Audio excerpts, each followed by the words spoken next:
أعوذ بالله من الشيطان الرجيم నేను శపించబడిన బహిష్కరించబడిన శైతాన్ నుండి రక్షణ పొందటానికి అల్లాహ్ శరణు వేడుకు. ولقد جاءت رسلنا إبراهيم بالبشرى قالوا سلاما قال سلام فما لبث أن جاء بعجل حنيذ. మరియు వాస్తవానికి మా దూతలు శుభవార్త తీసుకుని ఇబ్రాహీం వద్దకు వచ్చారు. వారు అన్నారు, నీకు శాంతి కలుగుగాక, సలాం.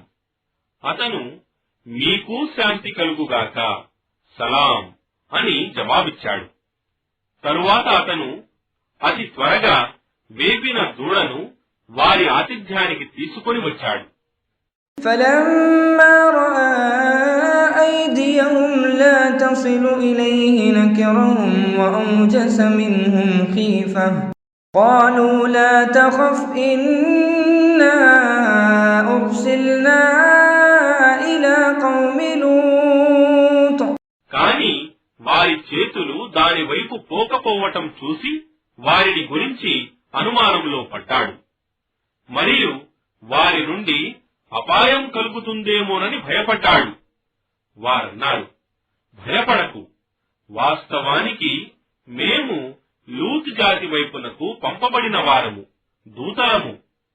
وامرأته قائمة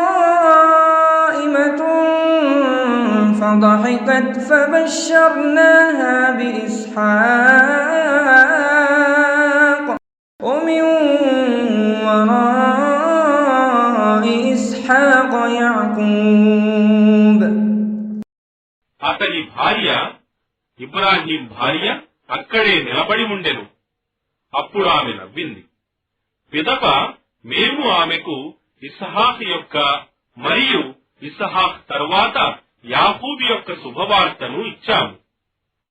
قالت يا ويلتى أألد وأنا عجوز وهذا بعلي شيخا إن هذا لشيء عجيب.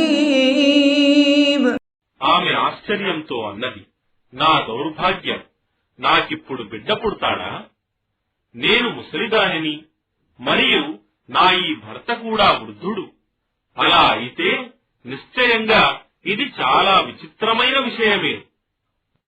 قالوا أتعجبين من أمر الله رحمة الله وبركاته عليكم أهل البيت إنه حميد مجيد. వారన్నారు, అల్లాహ్ ఉత్తర్వు విషయంలో మీరు ఆశ్చర్యపడుతున్నారా?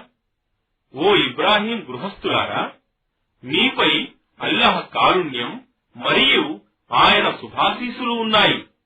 నిశ్చయంగా ఆయనే సర్వ స్తోత్రాలకు అర్హుడు, మహత్వ పూర్ణుడు.